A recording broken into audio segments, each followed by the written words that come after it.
Bem, na leitura oficial, onde nós vemos, capítulo 12, queremos ressaltar aqui o verso 29 e o verso 30. Capítulo 12 de Marcos, verso 29 e o verso 30, que diz o seguinte: Jesus respondendo-lhe, disse: o primeiro de todos os mandamentos é: ouve Israel, o Senhor nosso Deus é o único Senhor. E o 30: amarás, pois, o Senhor teu Deus de todo o teu coração, de toda a tua alma e de todo o teu entendimento, e de todas as tuas forças. Este é o primeiro mandamento. E o 31: e segundo semelhante a este é: amarás o teu próximo como a ti mesmo.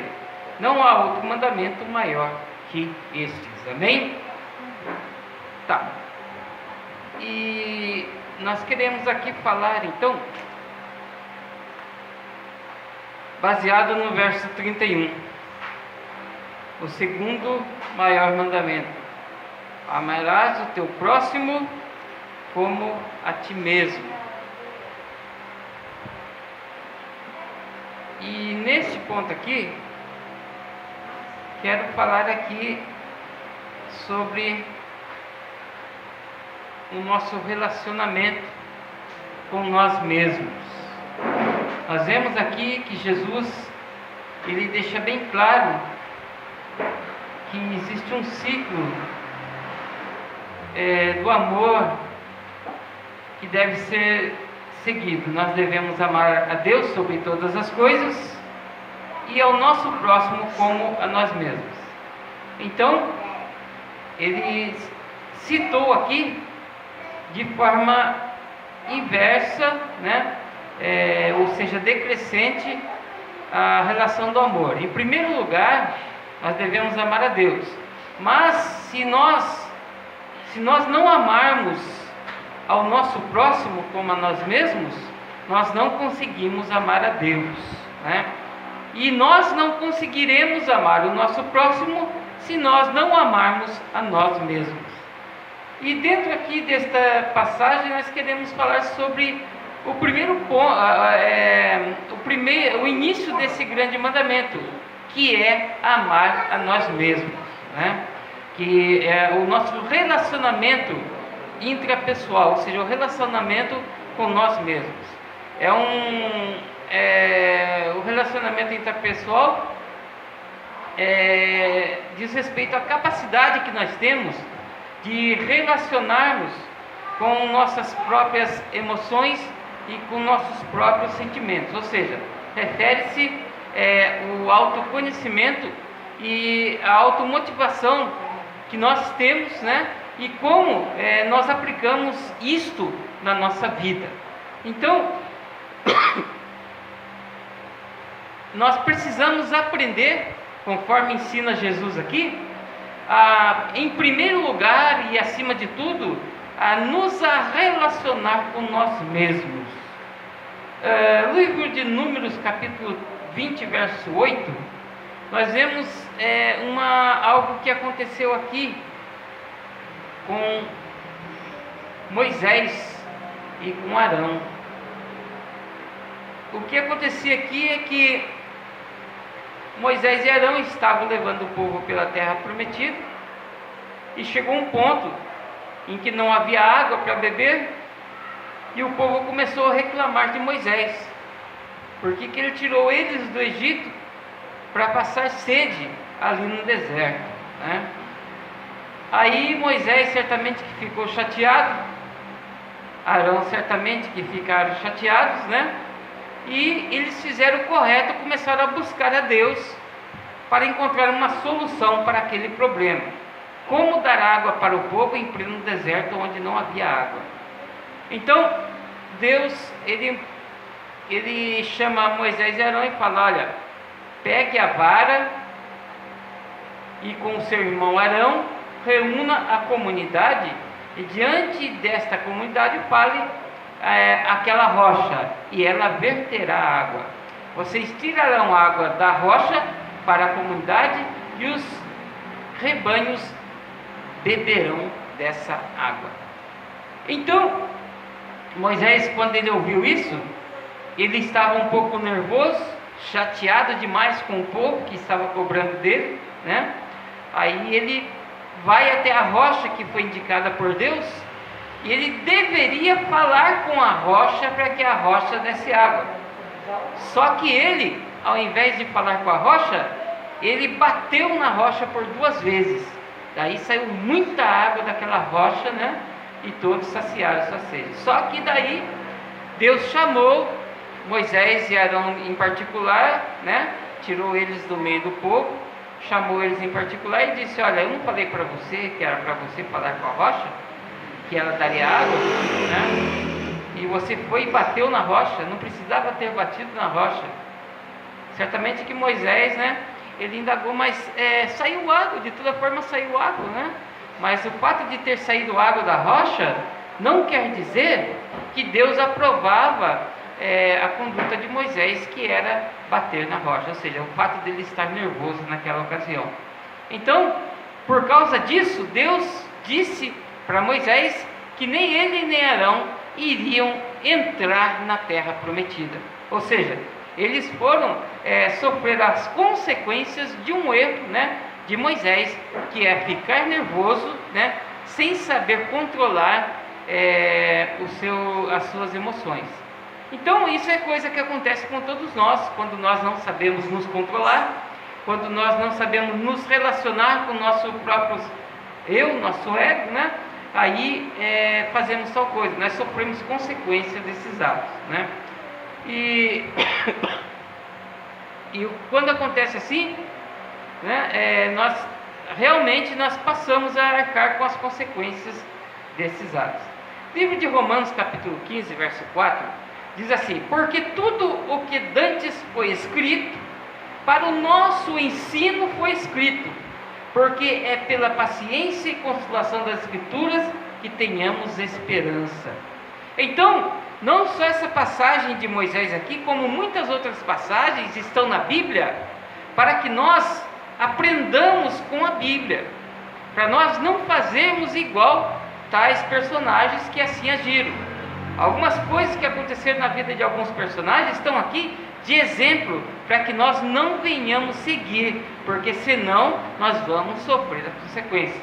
Então, em primeiro lugar, nós queremos falar aqui que Jesus ensinou que nós devemos, em primeiro lugar, aprender com os exemplos dos outros, tá? Livro de Mateus, capítulo 6, verso 28 a 32, tem aqui uma passagem muito conhecida, onde Jesus nos ensina que nós devemos aprender com outros exemplos, com exemplos dos outros. Diz assim: e quanto ao vestuário, porque andas solícitos, olhai para os lírios do campo, como eles crescem, não trabalham nem fiam, e eu vos digo que nem mesmo Salomão, em toda a sua glória, se vestiu como qualquer deles. Pois, se Deus assim veste a erva do campo, que hoje existe, e amanhã é lançada fora, não nos vestirá muito mais a vós, homens de pouca fé? Não andeis, pois, inquietos, dizendo: que comeremos, ou que beberemos, ou com que vestiremos? Porque todas estas coisas os gentios procuram. De certo, vosso Pai Celestial bem sabe que necessitais de todas estas coisas. Jesus deixou isso aqui registrado no livro de Marcos, justamente para que nós possamos compreender as situações da vida. Então ele deixou o exemplo dos lírios do campo, para que nós possamos aprender que Deus sempre está no controle de todas as coisas, e Deus vai estar sempre cuidando de cada um de nós. Ele deixou aqui este exemplo, mas as pessoas vivem batendo cabeça e dizendo: o que eu vou fazer com esse problema amanhã? Como eu vou resolver a situação amanhã? Vive se batendo de um lado para o outro, né? Vive aí se martirizando, mas se esquecem deste exemplo que Jesus deixou. Nós temos que aprender com os exemplos dos outros, né? Livro de 1 Coríntios, ainda o apóstolo Paulo, ele diz o seguinte: ora, tudo isso lhe sobreveio como figuras, e estão escritas para aviso nosso, para quem já são chegados os fins dos séculos. O que acontece? O apóstolo Paulo está aqui descrevendo os pecados que Israel cometeu e as consequências dos pecados cometidos que Israel sofreu.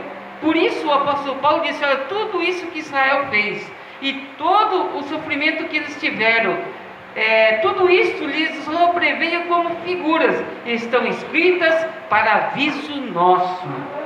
Está bem claro na Bíblia. Os exemplos dos outros, o que aconteceu com o povo de Israel, o que eles fizeram e o porquê que eles sofreram tanto, por causa do pecado que eles cometeram.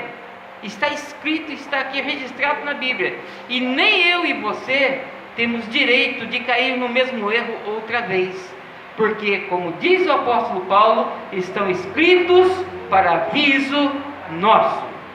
Mas ainda em Provérbios, nós vemos, capítulo 10, verso 8, nós vemos o seguinte: o sábio de coração aceita os mandamentos, né? Aquilo que a Bíblia ensina, os mandamentos, né? Mas o insensato vem arruinar-se, justamente porque não observa aquilo que as Escrituras nos deixam como exemplo, né? Por isso que muitas pessoas sofrem, né? Porque são insensatos, porque são pessoas que deixam de exercer a sabedoria, ou seja, deixam de buscar a sabedoria de Deus, passam a cair no mesmo erro que alguns personagens bíblicos deixaram registrados para o nosso aprendizado. Então, em primeiro lugar, nós temos que aprender com o erro dos outros, ou seja, com os exemplos dos outros. Quando nós não aprendemos com os exemplos dos outros, quando nós vemos que a pessoa fez errado e apanhou e sofreu consequência daquilo, e mesmo assim a gente vai e faz igual, então resta aí uma outra oportunidade. Deus é Deus de oportunidade. Ele dá oportunidade para nós aprendermos então com os nossos erros, né? O outro errou, sofreu consequência, eu estou sabendo disso, eu fui e fiz a mesma coisa, estou sofrendo a consequência, agora eu vou aprender com o meu erro, né? Livro de João, capítulo 8, verso 10 a verso 11, João 8, 10, 11, diz: endireitando-se Jesus, e não vendo ninguém mais do que a mulher, disse-lhe: mulher, onde estão aqueles teus acusadores? Ninguém te condenou? E ela disse: ninguém, Senhor. E disse-lhe Jesus: nem eu também te condeno, vai-te, não peques mais. Vejam que essa mulher, que era judia, certamente que ela já havia presenciado outras vezes outras mulheres serem apedrejadas pelo pecado de adultério. Certamente que ela viu, muitas das vezes. Mas mesmo tendo visto outras pessoas fazendo errado, ela foi e fez a mesma coisa. Mas Deus dá mais uma chance para ela. Jesus chega para ela: cadê aqueles que estavam te acusando? Cadê aqueles que queriam te apedrejar? Né? Ela disse: olha, Senhor, não sei para onde foram, né? Então Jesus disse para ela: nem eu te condeno, vai e não volta a cometer o mesmo erro. É a oportunidade que Deus dá, né, de nós amadurecermos a nossa vida espiritual e amadurecermos no nosso relacionamento intrapessoal, ou seja, aprender a tratar com nós mesmos, tá? Errei uma vez, né? Então pronto, não tem que errar mais, né? Não podemos errar mais. Por exemplo, uma criança, né? Como a menininha do irmão Adinardo, né? Uma criança que não sabe de nada. Se ela vê o irmãozinho que foi lá e pôs a mão no fogo, ela vai ver que o irmãozinho pôs a mão no fogo e que doeu. é para ela aprender a não colocar a mão no fogo. Mas ela é curiosa, né? Então ela vai e põe a mão no fogo também. Aí ela sente a dor. Aí ela não vai mais querer pôr a mão no fogo, né? Deveria ser assim também com os adultos. Fez uma vez, sofreu consequência, não faz mais, né? Salmos capítulo 32, verso 8 e 9. Olha só aqui o que o salmista fala, o Davi fala nesse salmo. Salmo 32, verso 8 e 9. Instruir-te-ei e ensinar-te-ei o caminho que deves seguir, e sobre minhas vistas te darei conselho. Não sejais como o cavalo ou a mula, sem entendimento, os quais com freios e cabrestos são dominados, de outra sorte não obedecem. Cavalo e mula são animais de grande utilidade para o homem, né?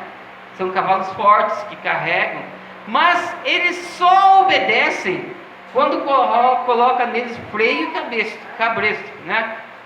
Se colocar freio e cabresto nele, daí ele vai para onde você quiser que ele vá. Mas se você deixar ele solto, né? Eles param no meio de uma estrada, andam no meio da estrada sem saber o perigo que estão correndo, né? De um carro bater e aquilo que acontece, né? Cavalo e mula é assim, né? Eles não têm noção disso. Eles não têm noção do risco que corre. E eles só vão obedecer quando se põe cabresto e freio neles. Aí Davi fala aqui isso, né? Para que nós não sejamos, olha, não sejais como o cavalo e a mula. Imagine eu e você ser comparado com cavalo e mula porque não obedece, né? Imagine nós sermos comparados com cavalo e mula, porque vemos a pessoa fazer a coisa errada e vamos lá e fazemos a mesma coisa. Imagine eu e você sermos chamados de cavalo e mula, porque erramos uma vez e voltamos a fazer o mesmo erro, né? É assim que a Bíblia trata. E é a Bíblia ensinando. A Bíblia tem esses ensinamentos para nós. E por que nós erramos tanto, né, irmã Dani? Por que a gente faz tanta coisa errada? Então Deus dá oportunidade de nós aprendermos com o erro dos outros. E quando nós não aprendemos com o erro dos outros, Deus dá oportunidade para nós aprendermos com o nosso erro. Aí daí, se nós não aprendemos com o nosso erro, então nós vamos aprender com a disciplina. E a disciplina é dura. Apocalipse capítulo 3, verso 18 a 19. Capítulo 3, verso 18 a 19 diz assim: aconselho-te que de mim compres ouro provado no fogo, para que te enriqueças, e roupas brancas para que te vistas, e não apareça a vergonha da tua nudez. E que unja os teus olhos com colírio, para que vejais. Eu repreendo e castigo a todos quanto amo. Sê, pois, zeloso e arrepende-te. É aqui Jesus falando com o anjo da igreja de Laodiceia. Por quê? Porque Laodiceia estava nessa situação. Laodiceia era uma igreja rica, que tinha muito poder, o poder aquisitivo muito alto, né? Os membros eram pessoas instruídas, né? Mas eles, com certeza, que eles já viram muitos cometer este erro que eles estavam cometendo aqui, de deixar Jesus para o lado de fora, né? Jesus não podia entrar, fazer parte do culto de Laodiceia, porque ali só havia formalismo, ali só havia exaltação do ego, ali só havia exaltação do eu, ali havia o culto ao homem, né? O culto ao eu, né? Certamente que eles tinham visto várias vezes, já muitos sofrerem consequências disso, mas eles o fizeram e praticaram o mesmo erro. E eles praticando o mesmo erro, Jesus corrige eles. Mas Jesus, a Bíblia diz que Jesus bate a porta, né?